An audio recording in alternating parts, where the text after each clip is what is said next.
काफ़ी बार इस बात की चर्चा हुई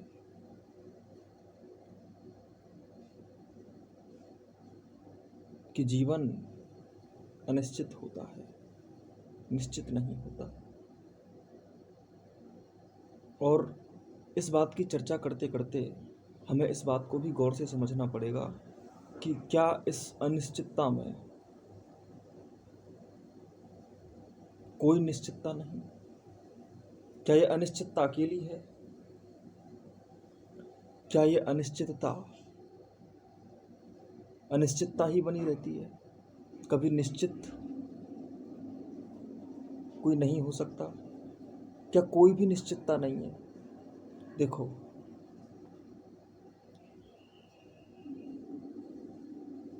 निश्चितता हो ना हो, निश्चिंत होना आवश्यक है। निश्चिंत, इसका अर्थ है चिंता नहीं करना। चिंताएं इंसान के ऊपर आती हैं दो तरीकों से। उसे अगर जीने का ढंग आ जाए तो उसे ये समझ में आएगा कि कोई भी अनिश्चित नहीं हो सकता बिना निश्चितता की नींव पर खड़े हुए। जैसे जड़ें आसमान में उड़ती हैं, आसमान को ये नहीं पता होता कि उसकी शेप कैसी होगी। वो तो बादल बनाते हैं, इंद्रधनुष बनाता है। हमारी नज़रों को नज़र आने वाला हर एक नज़ारा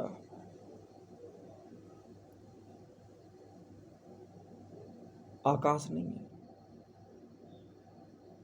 बल्कि जो शेप बनी है वो शेप कुछ तय करके कुछ निश्चित ही शेप बनी है। कोई रूप, कोई आकार लिया गया है। जैसे पेड़ की जड़ें होती हैं और पेड़ आसमान की तरफ उठता है, ऊपर की ओर सतह से। लेकिन पेड़ प्रक्रिया तो एक ही करता है कि जड़ों से रस खींचता है, परंतु पेड़ टाइप अलग अलग के होते हैं। हर पेड़ का आकार अलग होता है, हर पेड़ की आकृति अलग होती है, उसका स्वाद, उसका टेस्ट अलग होता है। वो क्या आकार लेगा, क्या आकार नहीं लेगा, लेकिन कोई आकार तो लेता ही है। जड़ें अपनी जगह पे हैं। गौर से सुनो मेरी बात, मैं क्या कहना चाहता हूं कि निश्चितता तुम्हारे डे प्लान्स में होनी चाहिए। जैसे तुम्हें ये पता होना चाहिए कि तुम्हें आज क्या करना है, पर तुम्हें ऐसा नहीं है कि तुम ये भी तय कर लो कि तुम्हें हर समय क्या करना है। तुम्हें जीने का ढंग कैसा होना चाहिए, उसे पकड़ना नहीं है। इस बात को याद रखना। हम जिस चीज़ को निश्चित कर रहे हैं उस निश्चित को भी इस प्रकार से निश्चित कर रहे हैं कि वो अनिश्चित बनी रहे, और जैसे हम अनिश्चित समझते हैं उसको निश्चित तरीके से जीने का प्रयास कर रहे हैं। इन दोनों बातों को समझने की कोशिश करो। देखो, अगर तुम्हारे सामने जीवन का कोई भी अनिश्चित क्षण आया है जो आ गया है, तो तुम्हारी जैसी समझ है तुम तो उतना ही जियोगे जितना जी सकते हो। उससे तुम ज़्यादा जी नहीं सकते, और उससे कम जीना बेहोशी होगी। इसलिए यह बात तो निश्चित होकर ही आती है कि तुम्हें क्या करना है। कई बार हम सोचते हैं मैं क्या करूं, मैं क्या करूं, मैं क्या करूं, जबकि हर कोई जानता है कि वो क्या करे। क्यों जानता है? क्योंकि वो जितना समझ सकता है, उसकी जितनी चेतना है, उसकी जैसी समझ है, उस हिसाब से वो बेईमान ना रहे। जितना वो जानता है उतना तो करे, और पहली बात तो ये कि उससे ज़्यादा वो कर भी नहीं सकता। लेकिन जब आदमी गलत निश्चितताएं या गलत अनिश्चितताएं पकड़ लेता है, या फिर जो अनिश्चितता अनिश्चितता नहीं है और जो निश्चितता निश्चितता नहीं है, जब उनको पकड़ लेता है तो जीवन में एक भटकाव पैदा होता है, एक बेहोशी पनपने लगती है, एक बदबू का बवंडर उठता है। कैसे होता है ये ऐसे होता है कि तुम जानते थे कि तुम्हें क्या करना चाहिए, परंतु तुमने वो नहीं किया। तुमने वो किया जो तुम्हें आसान लगा। तुम अपना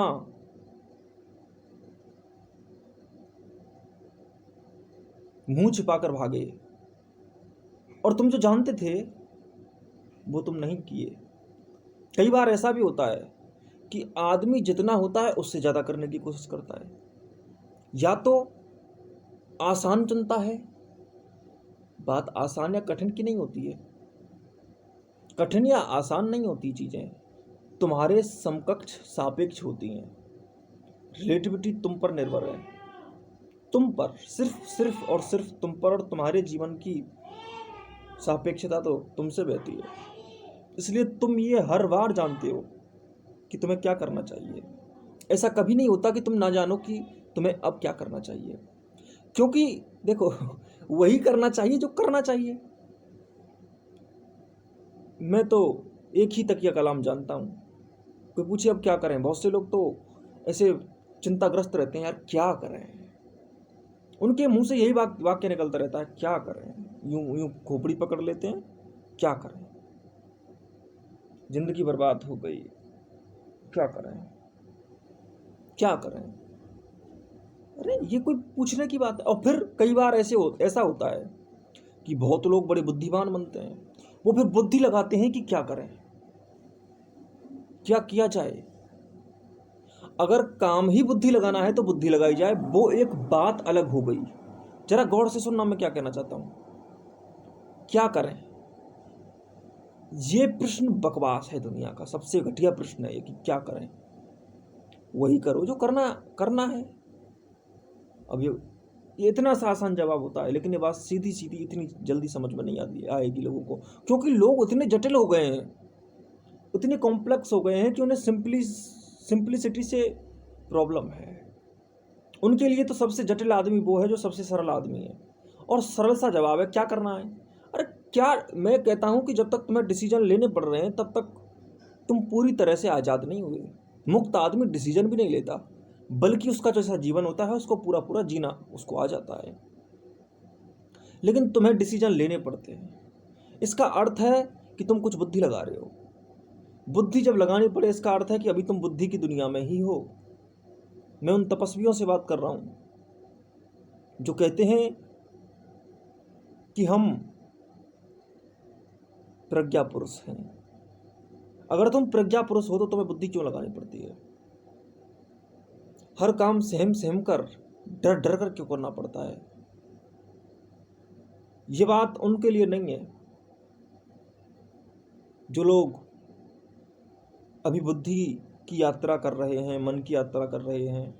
मैं उनकी बात ही नहीं कर रहा हूं। लेकिन बहुत ऐसे भी हैं मंजिलधारी जो समझते हैं कि उन्होंने कुछ पा लिया है, कुछ ऐसा हो गया है कि अब हम यही रहेंगे जो हैं, उसके अलावा और कुछ नहीं रहेंगे। तुम्हें मैं बता दूं, तुम्हारे मस्तिष्क में बहुत सी ऐसी चीज़ें हैं जो तुम्हारे ऊपर खुद के बोझ हैं। तुम्हें इस चीज़ से भी अनिश्चितता है कि मैंने जो किया है उसमें मैं निश्चित हूं कि नहीं, निश्चिंत हूं कि नहीं।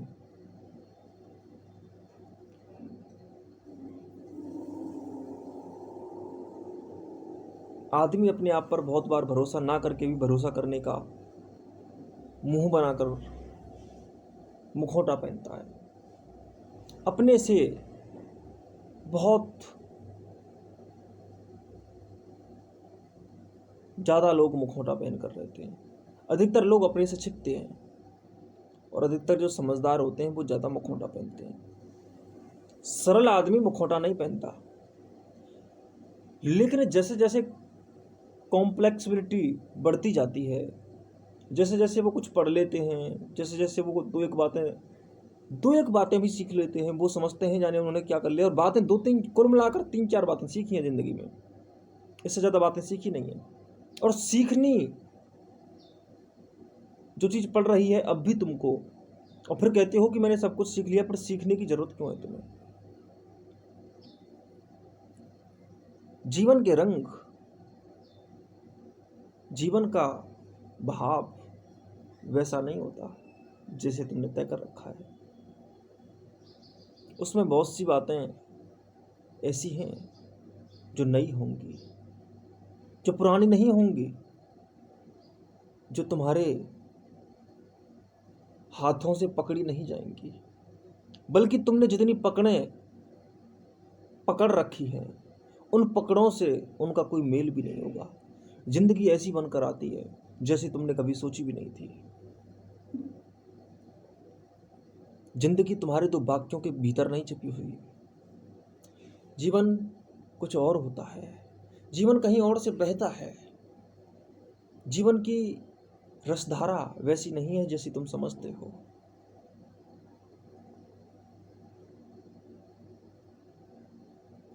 कोई भी अनिश्चितता साधने की पूरी पूरी शक्ति उसी में है जो किन्हीं मामलों में क्लियर हो, निश्चित हो। जैसा मैं तुमसे कह रहा हूं कि ये डिसीजन तुम्हें लेना पड़ रहा है बार बार कि क्या करें क्या करें क्या करें, और फिर कुछ नहीं कर पाओगे अगर तुम्हें डिसीजन लेना पड़ रहा है।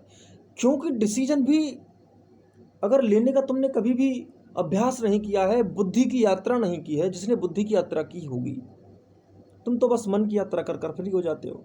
बुद्धि की भी यात्रा करनी पड़ती है।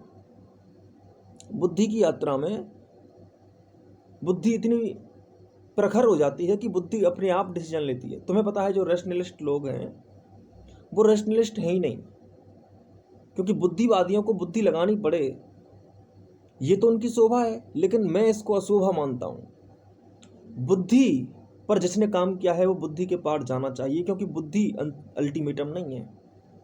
बुद्धि तो कुछ पकड़ना है, बुद्धि तो कोई कैद देती है, बुद्धि तो तुम्हें कुछ जंजीरें देती है, बुद्धि तो तुम्हें कुछ चार दीवारियों में कैद कर डालती है। वो तो सिद्धांत है, वो तो तथ्य है, लेकिन सत्य तथ्यों की पकड़ में नहीं आता। तथ्य तो निश्चित हैं, तथ्य दीवार रखते हैं, दीवारें, बहुत दीवारें हैं तथ्यों के आसपास, और तथ्य दीवारों में ही बनते हैं। तुम्हारे सारे तथ्य इस पृथ्वी के बाहर नहीं जाते। तुमने जितने भी तथ्य दिए हैं वो सब पृथ्वी जैसे हैं, लेकिन दुनिया सिर्फ पृथ्वी नहीं है, अस्तित्व में पृथ्वी नहीं है।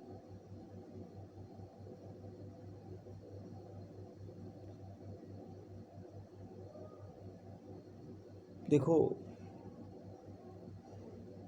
जीवन को बांधो मत। जितना स्वतंत्र मनुष्य होगा उसका जीवन उतना आसान और सहज होता चला जाएगा।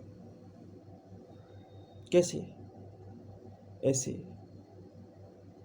कि उसकी अनिश्चितता और उसकी निश्चितता दोनों में ही वो परेशान नहीं होगा। उसे नहीं पता कि क्या अनिश्चितता है और क्या निश्चितता। जीवन तो दोनों से आता है, क्योंकि तुम पूरे पूरे अनिश्चित तभी हो सकते हो जब निश्चित हो जाओ किन्हीं मामलों में, और तुम पूरे पूरे निश्चित तभी हो सकते हो जब कुछ मामलों में अनिश्चित हो जाओ, जब किन्हीं क्षेत्रों में तुम अनिश्चित हो जाओ। ये बात सच है कि जीवन नया बनकर आएगा, लेकिन ये भी बात निश्चित है, होनी चाहिए, ये बात अनिश्चित है कि जीवन नया बनकर आएगा, ताजा बनकर आएगा, नए स्वरूपों को लेकर आएगा, नए रसों को लेकर आएगा।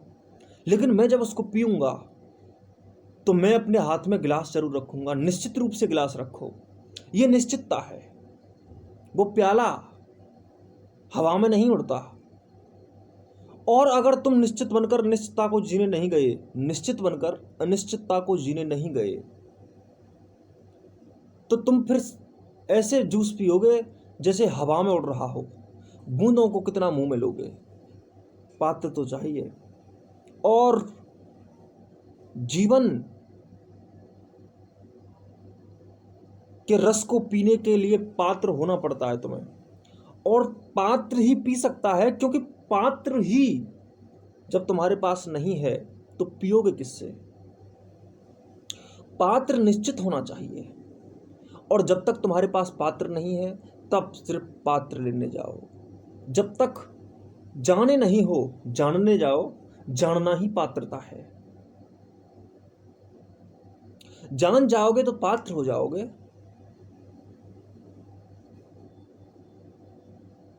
और पात्र हो गए तो पी लोगे। जब तक पीने लायक नहीं हो, पीने लायक बनो। अभी तुम जी नहीं सकते, अभी तुम जीने लायक बनो, और जीने लायक बनना है जानना। कितनी बार मैंने कहा है कि आदमी जी ही नहीं सकता जब तक जान नहीं लेता, और जब तक वो जानता नहीं है तब तक उसका जीना भी जानना होता है। जानना, नोइंगनेस, उसके बाद में उसका जानना भी जीना हो जाता है जब वो जान जाता है। जाना हुआ आदमी अगर कोई किताब पढ़ता है तो वो सिर्फ मौज के लिए पढ़ता है, गेम के लिए पढ़ता है। जाना हुआ आदमी किसी की बात सुनता है तो खेलने के लिए। जाना हुआ आदमी किसी को प्रेम करता है तो नाचने के लिए, झूमने के लिए, खिलने के लिए, खिलाने के लिए, उतरने के लिए। और अनजान आदमी जो कुछ भी करता है वो सिर्फ जानने के लिए। वो कोई भी कहे कि वो जी रहा है, वो जी ही नहीं सकता, जी ही नहीं सकता जब तक कि जान ना जाए। और जानने के बाद निश्चितता और अनिश्चितताएं नहीं रहती। जानने के बाद ना तो अनिश्चितता रहती है और ना निश्चितता रहती है। और जानने के बाद भी कुछ अनिश्चित हो और कुछ निश्चित है तो जाने नहीं हो, जानो। जान जाते तो थोड़ा भी शक होता जीवन पर, जीवन पर फिर शक नहीं होता, फिर कोई शक नहीं होता। देखो, जीने के ढंग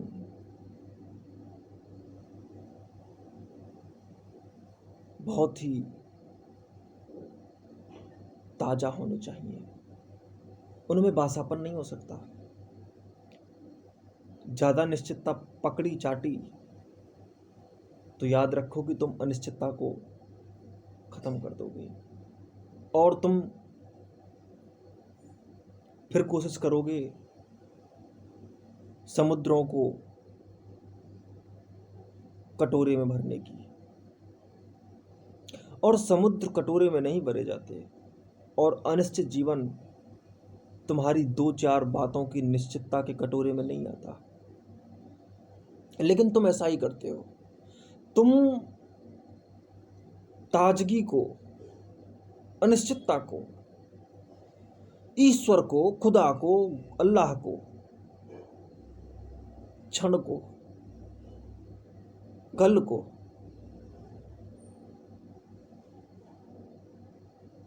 भविष्य को, आगामी जीवन को निश्चित करना चाहते हो, पकड़ना चाहते हो, जैसे वो तुम्हारा है, जैसे वो तुमसे अभी पैदा हो रहा है। वो आएगा, वो तुम्हारा नहीं है। और वो किस तरीके से आएगा, वो किस रस से आएगा, वो किस ढंग से पेश होगा, ये चीज तुम आज तय नहीं कर सकते कि कल कैसा होगा, क्षण कैसा होगा, जीवन कैसा होगा। ये चीजें तय की तो तुम सब कुछ खत्म कर दोगे। अभी भी तुम नहीं जी सकोगे, और कभी की सोचकर भी कभी नहीं जी सकोगे। ना अभी जी सकोगे, ना कभी जी सकोगे। अभी नहीं तो कभी नहीं। इसलिए एक बात गौर से समझ लो कि तुम्हें जो करना है, तुम्हें जिसमें झूमना है, तुम्हें जिसमें उतरना है, वक्त मत लगाओ। और अगर तुम जानने की यात्रा पर हो तो जानो, जीने की यात्रा पर हो तो पूरे जियो। और जीवन कभी भी फिक्स नहीं किया जाता। बहुत लोग कुछ चीज़ें, कुछ बातें जान जाते हैं कि आत्मा ऐसी होती है, परमात्मा ऐसा होता है, ब्रह्म माया से ऐसे अलग है, प्रकृति ऐसे होती है, पुरुष ऐसा होता है, कण कण में ऊर्जा ऐसे समाती है, प्राणों का संसर्ग ऐसे खिलता है, ऊर्जाओं का मिलाप द्रव्यमान के साथ कैसे होता है। ये सारी 2-4 बातें जान जाते हैं लोग, फिर वे सोचते हैं कि बात खत्म हो गई, और वो सोचते हैं कि अब जीने को बचा क्या। जैसे जानने के बाद जीना भी आ गया, लेकिन जानने की यात्रा तो बहुत छोटी यात्रा है। जीने की यात्रा, खेलने की यात्रा, झूमने की यात्रा, आनंद की यात्रा, पत्तियों का हिलना, भूकंप की हलचल, तूफान की तीव्रता, और उसके बाद में उसकी चुप्पी,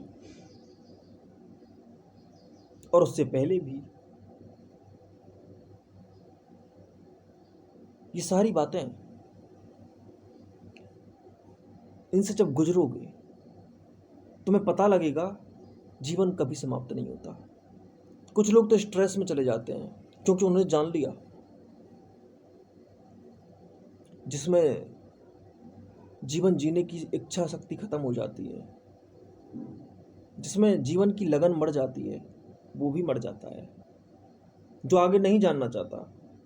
और जाना हुआ आदमी बहुत स्ट्रेस में जाता है, क्योंकि चेतना जितनी ऊंची होती है और वो अगर गलत दिशा में जाती है, चेतना जितनी ऊंची होगी और जितनी गलत दिशा में जाएगी उतना दर्द गहरा होगा। जानवरों को मेंटल डिसऑर्डर्स नहीं होते क्योंकि जानवर सोचना नहीं जानते। मनुष्य सोचना जानता है, इसलिए छोटी छोटी बातों को भी सोच लेता है, पकड़ लेता है, उससे ही वो पागल हो जाता है। और दूसरी चीज, चलो जानवर और ठीक है, जो मनुष्य आम आदमी है, जो छोटी छोटी बातों को लेकर खफा हो जाते हैं, उनसे भी खफा वो लोग हो जाते हैं जिनकी चेतना और गहरी होती है।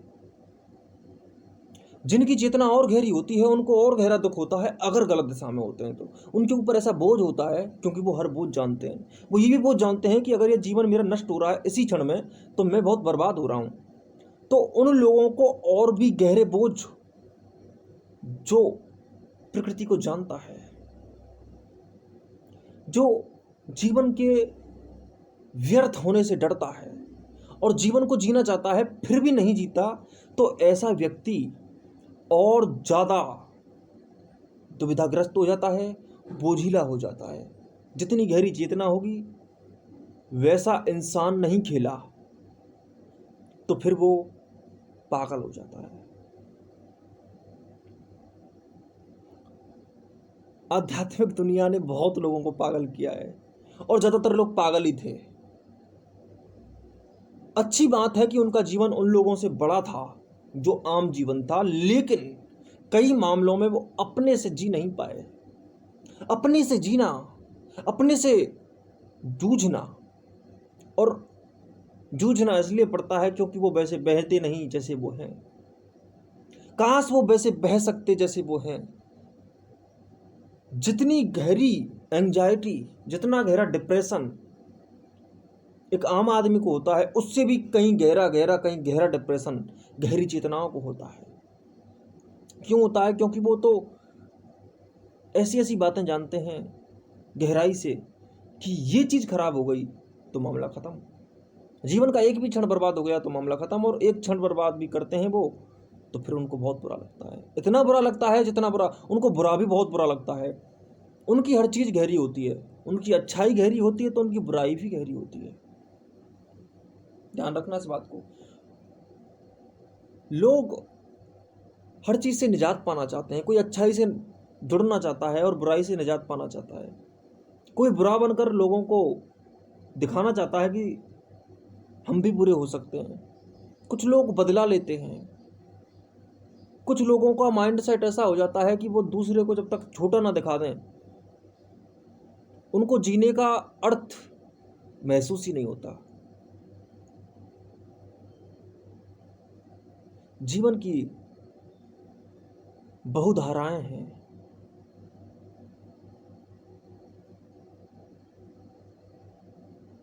अलग अलग प्रकाशों से चमकने वाले आभूषण हैं।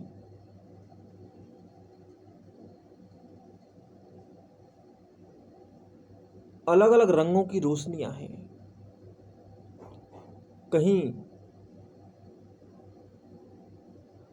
कोई रंग इंद्रधनुष में विभिन्नता रखता है, कहीं कोई गहराई रंग रखता है, कोई रंग, कहीं कोई रंग गहरा लाल है तो कहीं गहरा हरा।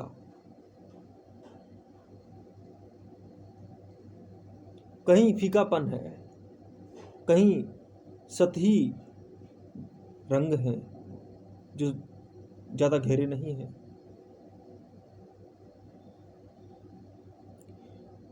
बहुत सी बातें हैं। जीवन को एक आंख से देखोगे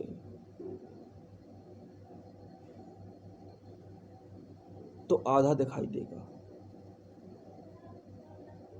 जीवन को एक कान से सुनोगे तो आधा सुनाई देगा। जीवन के एक पक्ष को देखोगे तो एक ही पक्ष दिखाई देगा।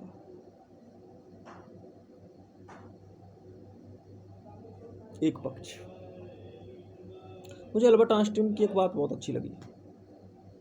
वो कहते थे कि जीवन जीने के दो ढंग होते हैं, जबकि वो वैज्ञानिक थे। उन्होंने बहुत गहरी रिसर्च की थी प्रकृति के ऊपर, क्वांटम फिजिक्स के ऊपर। वो कहते थे कि जीवन दो तरीके से जिया जा सकता है। पहला,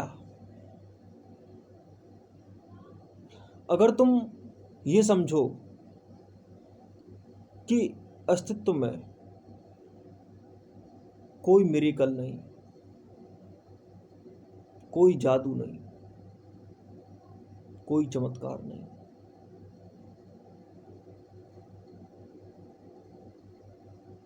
तो तुम ये बात भी स्पष्ट कर दोगे कि कोई चमत्कार नहीं। और फिर दूसरी ओर कहते थे कि एक दूसरा पक्ष है, वो ये कि अगर मानो तो ऐसा कुछ भी नहीं जो चमत्कार नहीं, ऐसा कुछ भी नहीं जो चमत्कार नहीं।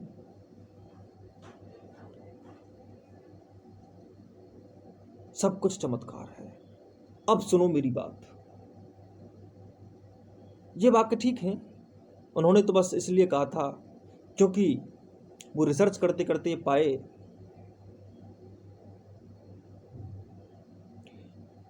कि यूनिवर्स में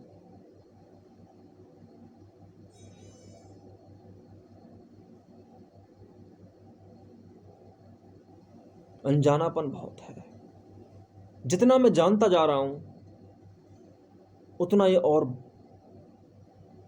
बढ़ता चला जा रहा है। जितना मैं समझ पा रहा हूं और जितनी व्याख्या की है,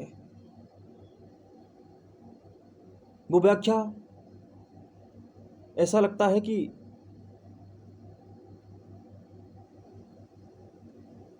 मैंने सारी ही व्याख्या कर दी है, लेकिन वो सारी व्याख्या नहीं की। आइंस्टाइन ने स्पेस में काम किया। स्पेस यानी कि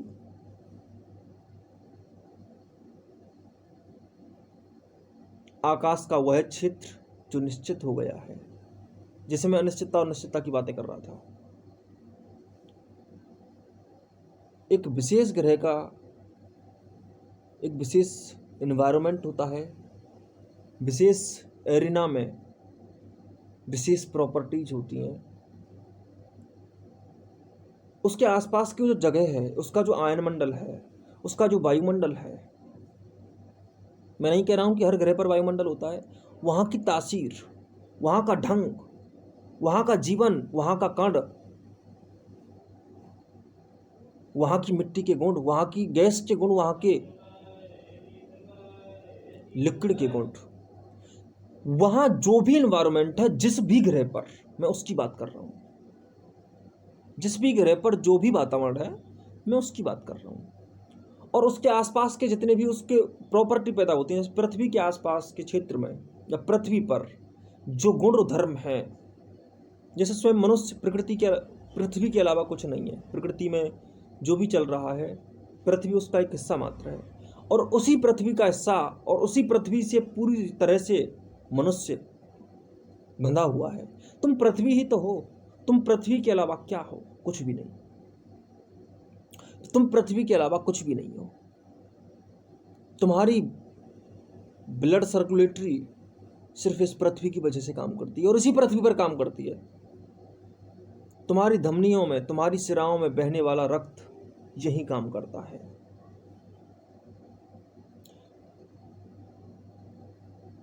तुम्हारी आंखें यहीं देख सकती हैं, तुम्हारा नर्वस सिस्टम यहीं काम करता है। तुम पृथ्वी हो, यहां से बाहर तुम्हारा नर्वस सिस्टम काम नहीं करेगा, क्योंकि तुम पृथ्वी से बाहर चले जाओगे।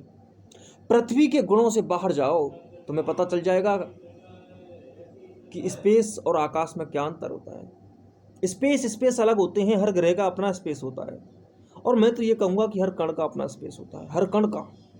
तुम पृथ्वी पर ही आ जाओ, एक कण कण को देखो, देश देश में अंतर है, देश देश में भी राज्य राज्य में अंतर है, राज्य राज्य में भी जिलों जिलों में अंतर है, जिलों जिलों में भी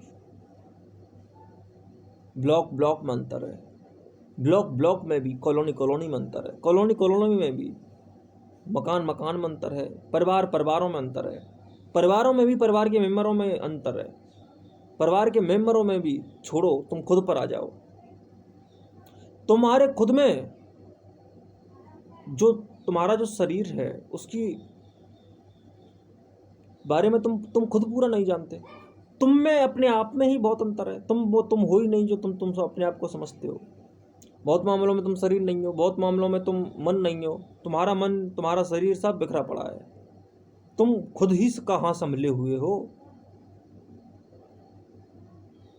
तुम खुद की छोड़ो, कण कण कण कण का अपना एक एरिया है, अणु में, परमाणु में इलेक्ट्रॉन प्रोटॉन न्यूट्रॉन पॉजिट्रॉन जो भी हैं, जितने भी क्वांटम मॉलिक्यूल्स हैं, उनमें इलेक्ट्रॉन अपना काम कर रहा है, प्रोटॉन अपना काम कर रहा है, न्यूट्रॉन अपना काम कर रहा है, और उनकी तासीर अपनी है। इलेक्ट्रॉन एक निश्चित ही कक्षा में चक्कर लगा रहा है, उसका अपना स्पेस है, और उस कण का अपना स्पेस है, उस परमाणु का अपना स्पेस है। और दूसरी चीज, इलेक्ट्रॉन के अंदर जाओगे तो इलेक्ट्रॉन का अपना एक सिस्टम है। और अगर मैं इलेक्ट्रॉन को भी भेदूं कि इलेक्ट्रॉन के भीतर क्या है, इलेक्ट्रॉन क्यों है, तो मैं कहूंगा there is no electron, there is no universe, there is no existence. लेकिन तुम ये बात अभी समझ नहीं पाओगे। लेकिन मैं इसकी व्याख्या नहीं करूंगा, कभी और करूंगा, क्योंकि मैंने अभी इसकी व्याख्या की तो तुम पागल हो जाओगे, और ये बात जो मैं अभी तुम्हें समझा रहा हूँ ये आज भी रह जाएगी। इसलिए पहले मैं तुम्हें इतना बताना चाहता हूँ कि अंतर हर जगह है। स्पेस जब विशेष हो जाता है तो स्पेस भी बढ़ जाता है, और आकाश जब विशेष हो जाता है तो आकाश भी बढ़ जाता है। लेकिन आकाश तो आकाश है, वो हर जगह है।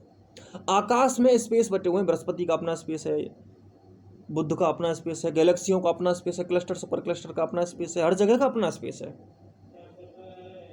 हर सूर्य तारे का अपना स्पेस है। और स्पेसिफाइड होकर आकाश आकाश आकाश है। स्काई और स्पेस में अंतर होता है। ईथर अपने विशेष गुण रखता है, ईथर से ही सारी चीजें जन्म लेती हैं। ईथर यानी कि स्पेस के विशेष गुण। और आइंस्टाइन ने इस पूरे दिक यानी स्पेस की जो व्याख्या की है वो की है ग्रेविटी के अनुसार। लेकिन जरूरी नहीं है, मैं क्वेश्चन मार्क लगा रहा हूं, लेकिन फिर भी अच्छी आई रेस्पेक्ट, और ऐसे महान लोगों को तो रेस्पेक्ट मिलती है। लेकिन एक बात याद रखो, जो वो ग्रेविटी की व्याख्या कर रहे हैं, क्या वो ग्रेविटी मूल में है? क्या ग्रेविटी ही जड़ है? क्या ग्रेविटी ही जड़ है? मरोड़ जो पैदा हुई है उस विशेष स्पेस में, क्या वो जड़ है? क्या वहीं से, क्या ग्रेविटी से ही सारी चीजें केंद्रित हो रही हैं, वहीं से ऑपरेट हो रही हैं? हो सकता है ग्रेविटी भी ऑपरेट हो रही हो कहीं से। आइंस्टाइन कहते हैं दिक के अनुसार समय, दिक से काल, दिक से काल, स्पेस से समय, विशेष मरोड़ विशेष ग्रेविटी में पैदा होती है, और उस विशेष ग्रेविटी में जो मरोड़ पैदा होती है उसी का समय उसी के अनुसार पैदा होता है। तो अल्बर्ट आइंस्टीन की व्याख्याएं थी सिर्फ केंद्र में ग्रेविटी को रखकर, लेकिन ग्रेविटी के अलावा भी तो कुछ रखा जा सकता है। ऊर्जाओं का जो ढंग है वो बहुत अलग होता है। तो कई ग्रह ऐसे हैं जो बहुत बड़े हैं, जिनका द्रव्यमान बहुत ज़्यादा है और जिनकी ग्रेविटी बहुत कम। बहुत ऐसे भी ग्रह हैं जिनका द्रव्यमान बहुत कम और उनकी ग्रेविटी बहुत ज़्यादा। डेंसिटी का फर्क हो सकता है, डेंसिटी का फर्क हो सकता है माना, लेकिन डेंसिटी के मामले में भी बड़े ग्रह अगर डेंस हों और मास में भी बहुत ज़्यादा हों, फिर भी उनकी ग्रेविटी कम हो सकती है, फिर भी उनकी ग्रेविटी कम हो सकती है। और दिक भी कहाँ समय को जन्म दे पाता है, नहीं दे पाता। लेकिन हाँ, तुम अगर मरोड़ उस कंपन के साथ अगर समय की व्याख्या कर सकती हो, तो समय के अनुसार कंपन की भी व्याख्या की जा सकती है। स्पेस की व्याख्या समय के अनुसार की जा सकती है, अगर स्पेस से समय की व्याख्या की जा सकती है।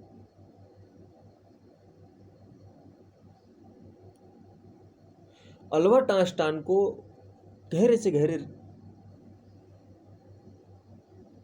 भौतिक अनुभव हुए। उसके बाद में उन्होंने जो कुछ देखा उनसे कहा कि ये जो भी मैं कह रहा हूं ये भी एक चमत्कार हो सकता है, और मैं हर किसी बात को इस प्रकार से प्रस्तुत कर रहा हूं कि कोई चमत्कार नहीं है। मैं हर चीज़ की व्याख्या कर रहा हूं, मैं बता रहा हूं कि कैसे समय बनता है, मैं बता रहा हूं कैसे ग्रेविटी काम करती है, कैसे नेब्यूला सौरमंडलों में परिवर्तित होते हैं, कैसे ग्रह बनते हैं, कैसे उपग्रह बनते हैं, मैं बता रहा हूं। लेकिन याद रखो, ये एक चमत्कार है। चमत्कार को तोड़ रहे हैं और चमत्कार को डिफाइन भी अच्छी तरह से कर रहे हैं कि ये चमत्कार नहीं है। लेकिन तुम जिसे चमत्कार कहते हो वो चमत्कार झूठे होते हैं। आंखों पर पट्टी बांध कर कुछ नहीं किया जाता।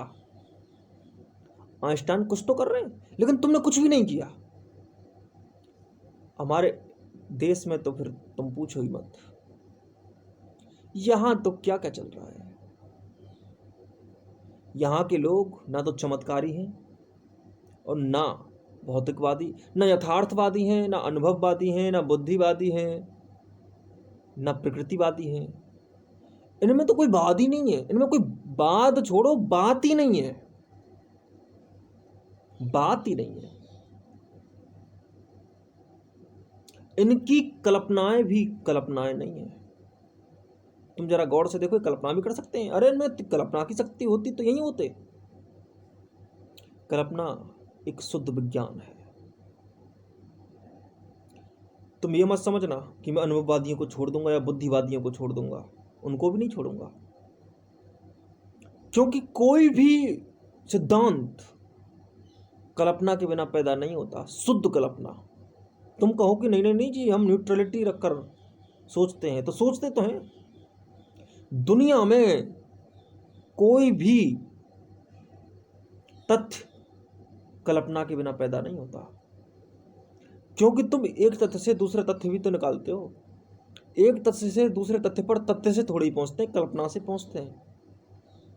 कोई कल्पना करता है तब एक टेक्नोलॉजी आती है, कोई कल्पना करता है तब कोई ट्रेन बनती है, कोई कल्पना करता है तब कोई हवाई जहाज बनती है। क्या बिना कल्पना के बनी?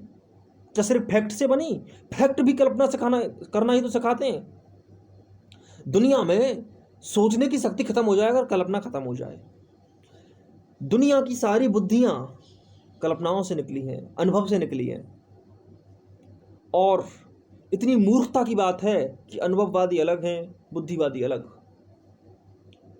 एक्सपीरिसिज्म और एक्सपीरिसिस्ट अलग हैं, और रैशनलिज्म अलग काम करती है। तो क्या मूर्खता है, निरी मूर्खता है। जीवन को तोड़कर देखना नहीं छोड़ोगे। जीवन ऐसा नहीं है। इन दोनों ने जीवन नहीं देखा। क्या बात कही आइंस्टाइन ने, इसलिए उस व्यक्ति को मैं बड़ा सम्मान देता हूं। मैं अन्य वैज्ञानिकों को भी एक विशेष स्पेसिफिकेशन में रेस्पेक्ट देता हूँ, लेकिन उसने कोशिश क्या की बताओ कि देखो भाई, मैं नहीं कह सकता कि मैं जो कह रहा हूँ वो बिल्कुल सही है या गलत है, लेकिन मुझे ऐसा लगता है कि ये एक अजीब जादू है, अजीब चमत्कार है। देखो, तुम्हारा ब्लड चल रहा है, ये चमत्कार है। देखो, तुम्हारी आंख देख रही है और ये यथार्थ है। दुनिया के सारे तथ्य चमत्कार हैं, सारे तथ्य, सारी चीजें, सारी घटनाएं। अब एक घटना मुझे तुम बता नहीं सकोगे जो चमत्कार ना हो। एक घटना, एक भी घटना नहीं बता सकते। एक वस्तु नहीं बता सकते जो चमत्कार नहीं। आंख का कोई दृश्य ऐसा नहीं जो चमत्कार ना हो। कान की कोई ऐसी ध्वनि नहीं जो चमत्कार ना हो। वाणी से निकला कोई शब्द ऐसा नहीं जो चमत्कार ना हो। हर चीज चमत्कार है, अगर चमत्कार की दृष्टि से देखो तो। और वैज्ञानिक चमत्कार की दृष्टि से, वैज्ञानिक चमत्कार, मैंने चीज ही जोड़ दी, ये लो, अब क्या करोगे। वैज्ञानिक चमत्कार, विज्ञान भी तो एक मिरेकल है। क्या बात है कि विज्ञान ही एक मिरेकल है, और मिरेकल भी तो एक विज्ञान है। वो एक विज्ञान ही है, वरना वो होता ही नहीं। सूर्य सुबह निकलता है, रोज निकलता है, ये एक विज्ञान ही है कि रोज निकल जाता है। ये एक विज्ञान है। और तुम्हारी सारी विज्ञान है चमत्कारों की व्याख्या मात्र ही तो है। लेकिन एक बात याद रखना, मैं जिस शब्द का प्रयोग कर रहा हूं चमत्कार, इसमें उलझ मत जाना। इस चमत्कार को मैं अनिश्चितता कह रहा हूं, और विज्ञान को मैं निश्चित होकर जीने के लिए बोलता हूं। निश्चितता यानी कि मनुष्य अगर अपना विज्ञान जान जाए तो फिर वो आने वाले चमत्कारों, आने वाली अनिश्चित लाइफ को पूरा जी सकता है,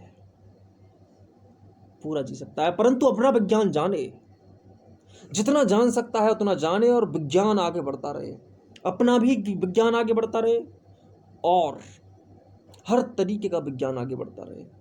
भौतिक विज्ञान भी आगे बढ़े, मनोविज्ञान भी आगे बढ़े, प्रकृति विज्ञान भी आगे बढ़े, रसायन विज्ञान आगे बढ़े, हर शास्त्र, हर विज्ञान आगे बढ़े, हर विज्ञान आगे बढ़े, लेकिन अविज्ञान ना हो जाए।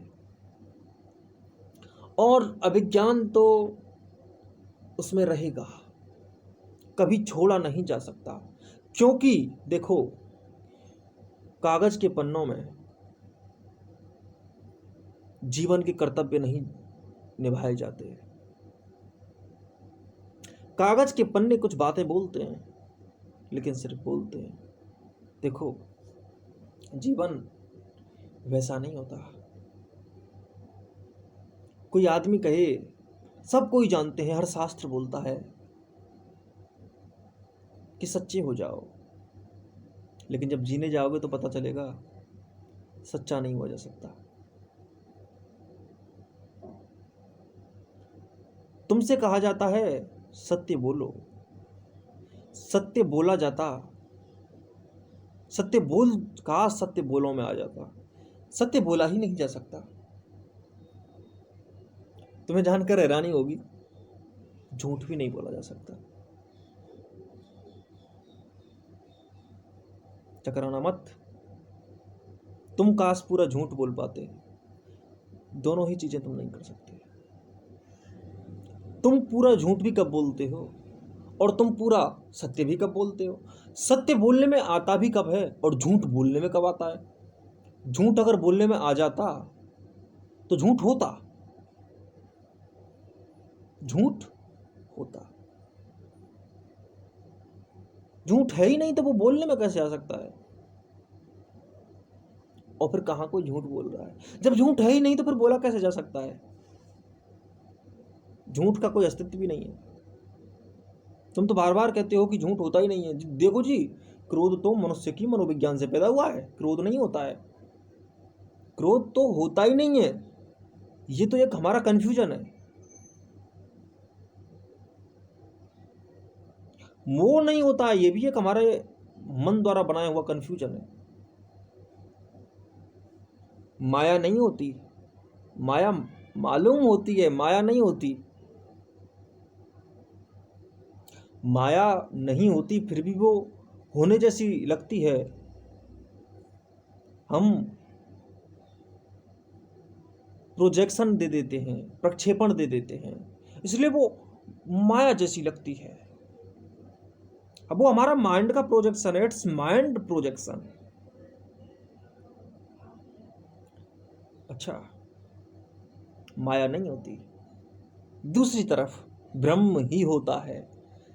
अच्छा, ब्रह्म ही होता है। मैं कहता हूं कि तुम्हारा ब्रह्म भी माया हुआ तो, वो भी तुम्हारी माइंड प्रोजेक्शन हुआ तो? बोले नहीं, अनुभव हुआ है। अनुभव तो माया भी हुई है, अनुभव ही तो हुई है माया। देखो जी, शरीर नहीं, शरीर तो माया है, आत्मा माया नहीं है। अच्छा, तोड़ कर देखना छोड़ दो, जोड़ कर जीना सीखो। तुम्हारे सारे ज्ञान बह जाते हैं। शास्त्रों में जो लिखा है वो जिंदगी में हो ही नहीं सकता। तुम अहम ब्रह्मास्मि नहीं कह सकते, फिर तुम्हें इसके साथ अहम मायास्मि भी कहना होगा। अहम मायास्मि, छोड़ो अहम मायास्मि और छोड़ो अहम ब्रह्मास्मि, अहम मनुष्यास्मि। मैं जीवन हूं, ना मैं कुछ निश्चित करता हूं, ना मैं कुछ अनिश्चित करता हूं, और अगर कुछ निश्चित करता हूं तो अनिश्चित होने के लिए, और कुछ अनिश्चित करता हूं तो निश्चित होने के लिए। इसीलिए मैं सिर्फ जीवन हूं, और जिसकी मैं कोई व्याख्या नहीं करना चाहता। मैं उसको जीना चाहता हूं। व्याख्या भी करता हूं तो इस ऐसे कि व्याख्यातीत है, और व्याख्या नहीं करता हूं तो ऐसे कि ये इसकी व्याख्या हो ही नहीं सकती। और व्याख्या करना इशारा देना जैसा है, और व्याख्याएं निश्चित कर दी गई हैं, और अनिश्चित निश्चित व्याख्या अनिश्चितता की ओर संकेत करने के लिए करता हूं, ऐसा कहो। तब तुम जीवन के प्रति ईमानदार हो जाओगे। ईमानदार होना एक बात है, सच्चा होना दूसरी बात। सच्चा होने का कोई संबंध ईमानदार होने से नहीं होता। सच्चा होना अलग बात होती है। सच्चे तुम तब होते हो जब जीवन के साथ खेलना सीख जाओ। ईमानदारी से थोड़ी सी रसीली होती है सच्चाई, बहुत रसीली होती है। परम रसीली सच्चाई होती है सत्य। परंतु सत्य में झूठ भी समा जाता है, ब्रह्म भी समा जाता है, और माया भी समा जाती है। सत्य दोनों चीजों से मिलकर बना है। अगर तुम कहो कि ब्रह्म है तो फिर एक बात और कहनी पड़ेगी, माया भी है। अगर तुम कहो कि ब्रह्म नहीं है तो माया नहीं है। होता है तो दोनों होते हैं, नहीं होता तो कोई भी नहीं होता। तोड़ देना अपनी धारणाएं, काट देना अपने ऊपर जितनी भी तुमने झूठी डालियां बना ली हैं। छोड़ो इन घोंसलों को,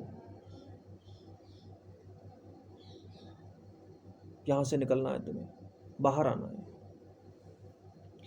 जीवन के हर रस का आनंद लो।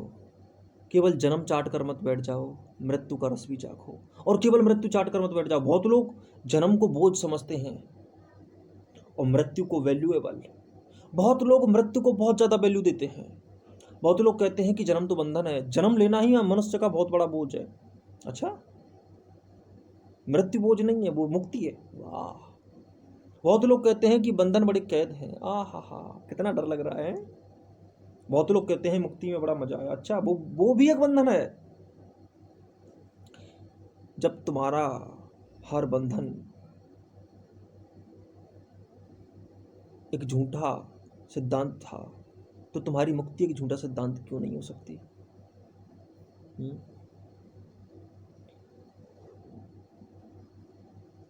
तुम्हारी मुक्ति भी एक बंधन है।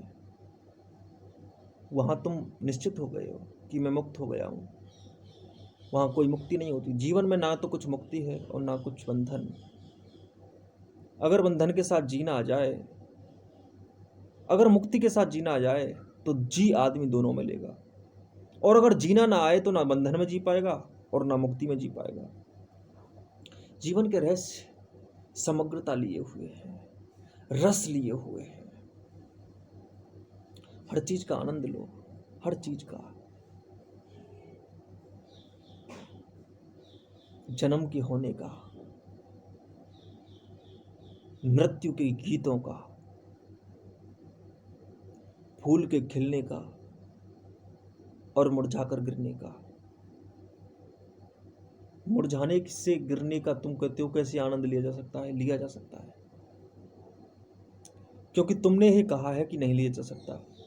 तुमसे ये किसने कह दिया कि नहीं लिया जा सकता?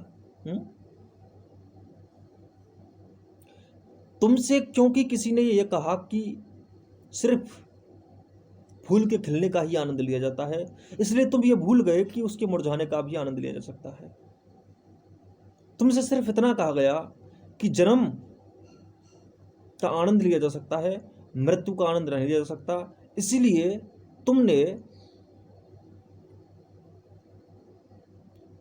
सिर्फ जन्म को चुना। तुम्हें यह भी बताया गया है, तो आज मैं तुम्हें बता रहा हूं कि मृत्यु में भी रस है। लेकिन मैं एक नहीं बता रहा हूं, मैं कह रहा हूं दोनों में रस है। कोई तुम्हें सिखाता है कि मृत्यु में ही रस है। जब तक मरना ना सीख जाओ तब तक जीना क्या।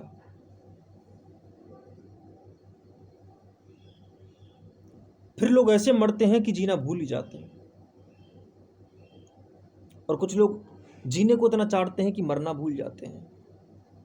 और जीवन की चार दीवारी एक पक्षीय नहीं हो सकती। तोड़ कर देखने से जीना नहीं आता, और तुम तोड़े देना जी नहीं सकते। तुम तो डिवाइड करके जीते हो। हर चीज का डिवाइडेशन, हर चीज का अंतर सिर्फ इतना है। जानना यही है, यही तो जानना है, यही तो जानना है कि कैसे मैं पतझड़ में एक एक पैर से टहलूं,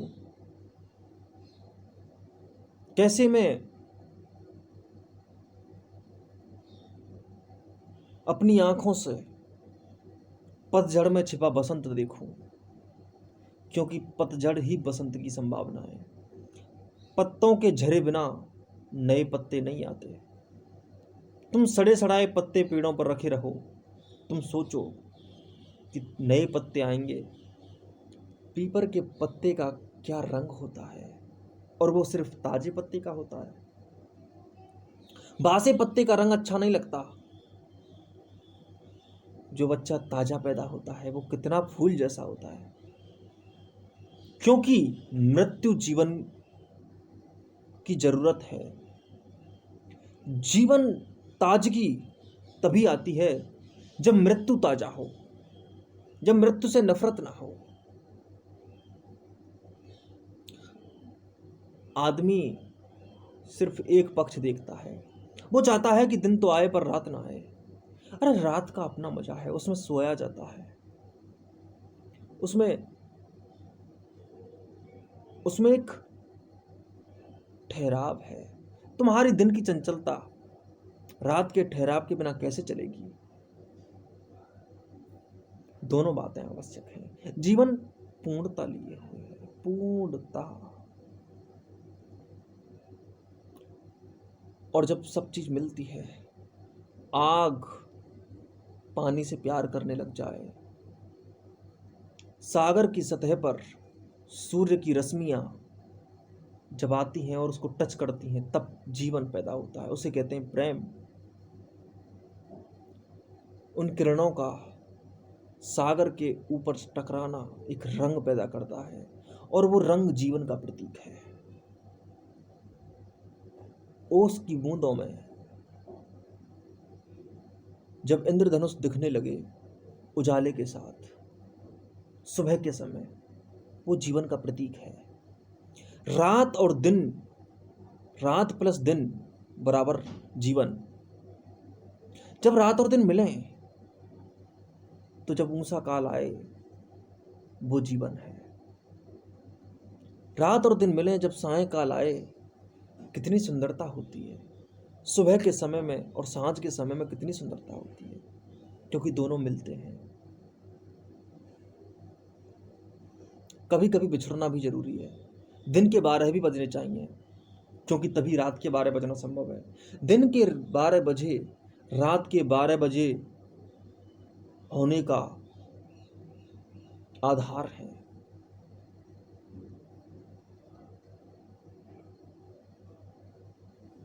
स्त्री को स्त्री कहने के लिए पुरुष होना जरूरी है, पुरुष को पुरुष कहने के लिए स्त्री होना जरूरी है। स्त्री ना हो तो पुरुष को पुरुष कैसे कहोगे?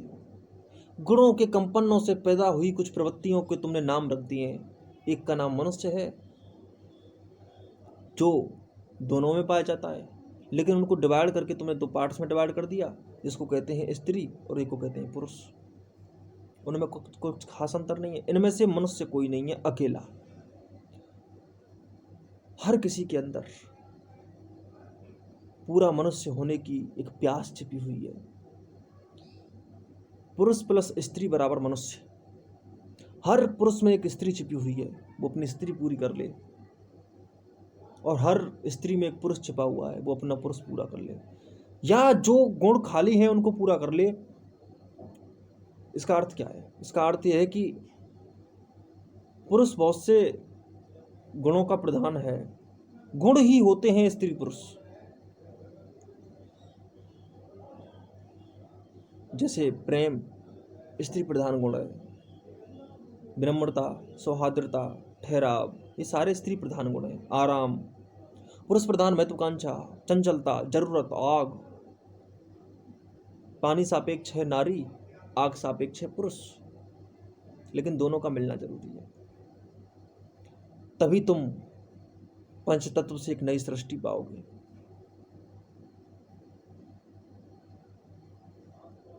कैसे?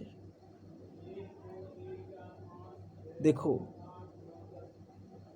पुरुष में अकड़ बहुत होती है, पर प्रेम नहीं होता, ठहराव नहीं होता, चंचलता बहुत होती है, महत्वाकांक्षाएं युद्ध करने की, लड़ने की, अकड़ने की, झगड़ने की, पकड़ने की, दबाने की।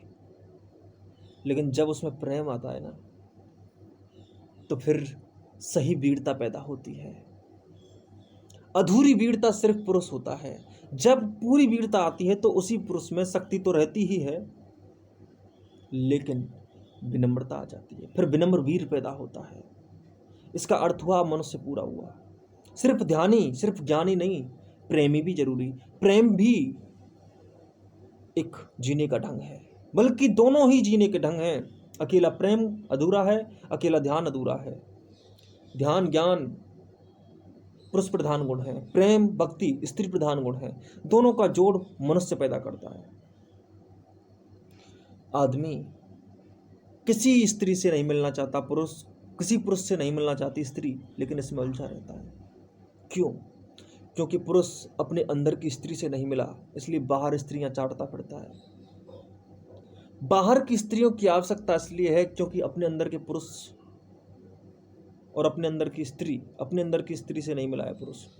अपने अंदर के पुरुष से नहीं मिली है स्त्री, इसलिए बाहर के पुरुषों को तलाशती है। वो समझती है कि पुरुष बाहर हैं, और सच्चाई ये है कि बाहर के पुरुषों से भी स्त्री इसलिए मिलती है ताकि अंदर के पुरुष से मिल जाए। इसका अर्थ क्या है कि पौरुषेय गुण होते हैं। स्त्रियां केवल दबी ना रहें, स्त्री बनकर ना रहें, क्योंकि उनका जन्म ही अपने पुरुष को पूरा करने के लिए हुआ है, स्त्री को भी पूरा करने के लिए। बहुत सी स्त्रियां भी स्त्रियां नहीं होती, उनमें पुरुष प्रधान गुण होते हैं। इसलिए मनुष्य वो है जिसकी स्त्री भी पूरी हो गई और पुरुष भी पूरा हो गया, और वही मनुष्य आदर्श मनुष्य है। हम प्रकृति में दबाव में पैदा नहीं हुए। प्रकृति हमें परिपूर्णता में पैदा करती है, हमें दिखाती है, हमें सिखाती है कि देखो जीवन ऐसा होता है। और हमारे सामने स्त्रियां इसलिए पेश की गई ताकि तुम अपने अंदर पूरा उतर सको। स्त्री को देखकर तुम्हारे अंदर की स्त्री को तुम पहचान सको। स्त्रियों के सामने पुरुष इसलिए पैदा किए गए ताकि पुरुषों को देखकर स्त्री अपने अंदर पहचान सकें अपने आप को। तुम्हारे चारों तरफ जो प्राकृतिक वातावरण है वो प्राकृतिक वातावरण इसलिए है ताकि तुम उस प्राकृतिक वातावरण से मनुष्य बन सको। तुम्हें रात और दिन दिखाए गए, रात स्त्री प्रधान पुरुष दिन प्रधान। तुम्हें अंधेरे उजाले दिखाए गए। बात प्रधानता की नहीं है, बात इन गुणों की नहीं है। कोई स्त्री और पुरुष का विशेष विशेष अपना अपना गुण नहीं है। मैं कहता हूं कि ये तो मैंने नाम तुम्हें समझाने के लिए बता दिए हैं, वरना स्त्री के यही गुण नहीं हो सकता, यही गुण पुरुष क्यों। बात नामों की नहीं है, बात नामों में नहीं छिपी है। नाम सिर्फ ऊपरी सतहों पर होने वाले इशारे मात्र हैं। मैं तुमसे जो कहना चाहता हूं वो है जीवन, वो है जीवन, वो है जीने का ढंग, वो है रसीला व्यक्तित्व और उसके साथ एक होने, उसकी धारा के साथ जुड़ने की प्रवृत्ति, वो होता है जीवन। प्रकृति में हर चीज तुम्हारे सामने क्यों है, कुछ कहती है। तुम्हें जड़ें दिखाई गई और पेड़ बड़ा होता दिखाया गया। तुम्हारे आसपास इतने जीव जंतु छोड़े गए, तुम्हारे आसपास एनर्जी के झरने बहाए गए, तुम्हारे आसपास द्रव्यमान और एनर्जी का संबंध दिखाया गया। ये सारी चीजें क्यों हैं? ये सारी चीजें इसलिए हैं ताकि तुम मनुष्य बन सको, ताकि तुम समझ सको कि क्या सत्य है। जीवन सीधा सा है, सरल सा है, परंतु तुम टिपिकल हो। व्याख्याएं मत करो। वैज्ञानिकों ने भी जो व्याख्याएं की हैं वो हमेशा अधूरी रहेंगी, क्योंकि सिद्धांतों में सिकुड़ाव होता है। और मैं पूरा जीवन जीने को कहता हूँ, दोनों तरफ के आयामों को स्वीकार करने के लिए कहता हूँ, तोड़कर नहीं जोड़ने के लिए कहता हूँ। हमेशा। इसीलिए तुम मत समझना कि हमने द्रव्यमान मैटर की व्याख्या कर दी है। अभी तो एंटी मैटर आ गया है। एंटी मैटर प्रति द्रव्य, यानी कि जो द्रव्य से उल्टा होता है। एंटी मैटर के बारे में जानना। एंटी मैटर क्या होता है? देखो, प्रोटॉन के आसपास चक्कर लगाते हैं इलेक्ट्रॉन, लेकिन ऐसे भी कण हैं जिनमें केंद्र में प्रोटॉन ना होकर इलेक्ट्रॉन होता है और चक्कर लगाते हैं प्रोटॉन। ऐसे भी कण हैं। अस्तित्व ना तो ज्यादा गहरा है और ना इतना सतही कि तुम उसकी व्याख्या अपने अनुसार कर डालो। जीवन को और गहराई से देखना पड़ेगा, तभी समझ में आएगा जीवन।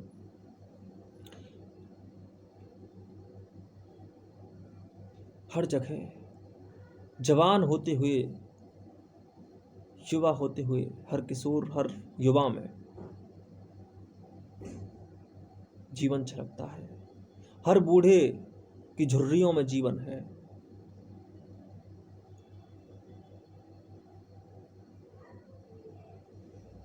जीवन जीत और हार दोनों में है।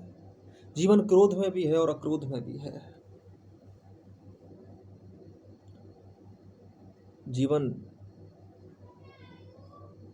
किसी गुण का मुहताज नहीं। हर रंग जीवन है। काले से कोई नफरत नहीं, उजाले और अंधेरे से जीवन को नफरत नहीं है, पर तुम्हें हो जाती है।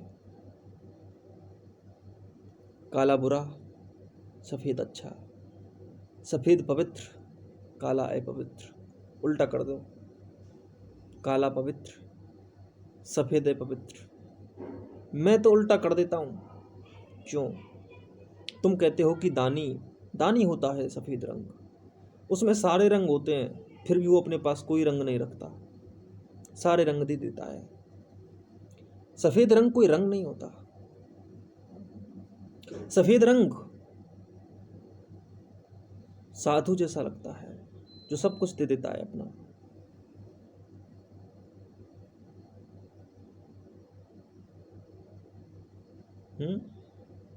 सब कुछ दे देता है। सभी रंग होने के बावजूद अपना एक भी रंग अपने पास नहीं रखता, अपने अंदर कुछ नहीं सोखता। और काला रंग, कृष्णपिंड, सब कुछ सोख लेता है। ब्लैक होल सब कुछ सोख लेता है। उसमें अपना कोई रंग नहीं होता, पर वो एक भी रंग किसी पर नहीं छोड़ता। उसके अंदर जो भी रंग आता है उसको वो सोख लेता है। वो शैतान का प्रतीक है। शैतान का प्रतीक है। आदमी शैतान भी नहीं है पूरा। आदमी ईमानदारी से बहुत डरता है। शैतान अगर तुम होते तो तुम शैतानियत पूरी करते। तुम शैतान भी नहीं हो। तुम शैतान भी नहीं है, क्योंकि शैतान आदमी इतना शैतान हो जाता है फिर वो किसी को ना मारने जाता है ना सताने जाता है। तुम शैतान भी पूरे नहीं हो। तुम अगर पूरे शैतान हो जाओ तो पूरे भगवान हो जाओ, और अगर तुम पूरे भगवान हो जाओ तो शैतान हो जाओ। पूरा पूरा भगवान शैतान ही होता है, क्योंकि वो जन्म और मृत्यु दोनों को नचाता है। तुम मुझसे पूछोगे कि देखो भाई हमें मुक्ति सिखाओ, मैं कहूँगा तुम्हें जिस चीज़ की ज़रूरत होगी वो सिखाऊंगा। अगर तुम्हें ज़रूरत हुई कि तुम्हें बंधन सिखाने की ज़रूरत है तो मैं तुम्हें बंधन सिखाऊंगा, मुक्ति नहीं सिखाऊंगा। अभी बहुत सारे साधु लोग हैं जिनको बंधन सिखाने की ज़रूरत है। उनसे कहो कि क्रोध करना सीखो। क्या हो गया है तुम्हें? पत्थर हो गए हो क्या? मर गए हो? कुछ सीखो जीवन में। थोड़ा सा काम के साथ खेलना सीखो। लेकिन एक बात याद रखना, जो खेलना जानता है वो ही खेल सकता है। वो क्रोध के साथ भी खेल सकता है, अक्रोध के साथ भी खेल सकता है, वो मोह के साथ भी खेल सकता है। दुनिया में कोई चीज़ बुरी नहीं होती। क्रोध में क्या बुराई? बोले बहुत बुरा होता है क्रोध। भाई उनके लिए बुरा होता है जो खेलना नहीं जानता। वो तो अक्रोध भी खेलना नहीं जानते। जो क्रोध को बुरा कहते हैं उन्हें अक्रोध क्या भाता है? उन्हें क्या क्रोध भाता है? क्योंकि सम्यक क्रोध नहीं आता।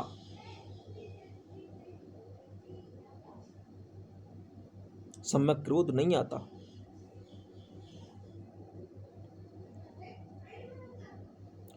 क्यों तोड़ूं मैं इस जहां को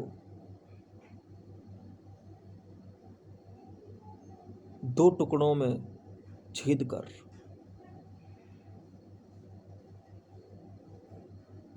मेरी दृष्टि जाएगी जगजीवन दर्शन भेद कर।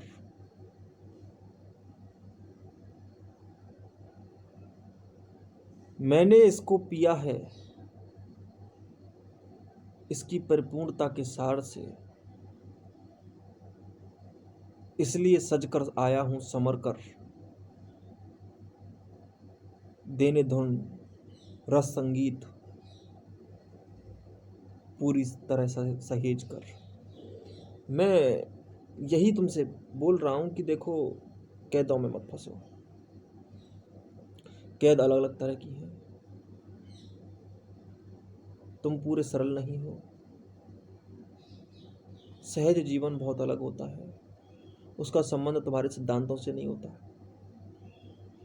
तुम्हारी बेवकूफ़ियों से नहीं होता। वो कुछ और लेकर चलता है। परिपूर्णता, परिपूर्णता में ही वो फलित होता है, उससे पहले फलित नहीं होता। दो चार लाइनें सुना देता हूं। जिसकी हस्ती मिट गई, जिसकी हस्ती मिट गई, गए राग रस द्वेष, अपने में जो डूब कर भूला कष्ट कलेश। हर पल पल में बल भरे, हर पल पल में बल भरे, मल है भूत भविष्य, फिक्र नहीं अंजाम की, पीवत सार कलस्य। जिसकी हस्ती मिट गई। देखो, तुम्हारी चार दीवारी में बनी हुई तुम्हारी पहचान है ही नहीं तुम्हारी पहचान। मैं जिसको हस्ती कह रहा हूं, जिसकी हस्ती मिट गई,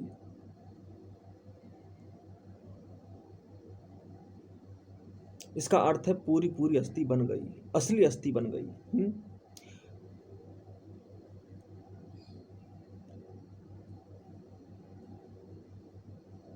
और असली हस्ती तो उसी दिन बनती है जब तुम्हारी सारी हस्तियां हट जाती हैं। क्योंकि तुम कोई हस्ती थोड़ी हो। तुम तुम्हें कुछ बनाना नहीं है, तुम बने बनाए हो। तुम्हें जानना है, और यही जानना है कि मेरी पहचान नहीं है जो चार दीवारी में बनी है। मेरी पहचान तो बस जीना है, और कोई पहचान नहीं।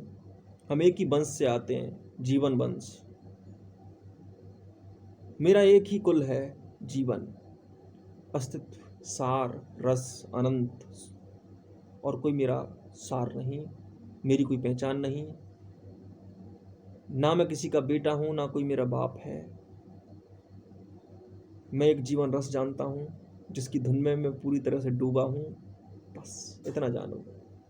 और कहने को सब अपने, कहने को कोई अपना नहीं, जीने के संकेत समझो। कुछ और सुना दूं। रुके जहां वही घर बने, वो जहां रुकता है वही घर। घर बनाओ मत, बल्कि बन ही जाते हैं जहां जीते जीते तुम रुक जाओ।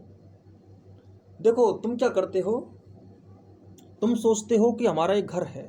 मैं कहता हूं घर वो नहीं है जो चार दीवारी है। घर तो असली वो है जब तुम कुछ कहीं जा रहे हो, जहां ठहर गए वो घर, जहां ठहर गए वो घर,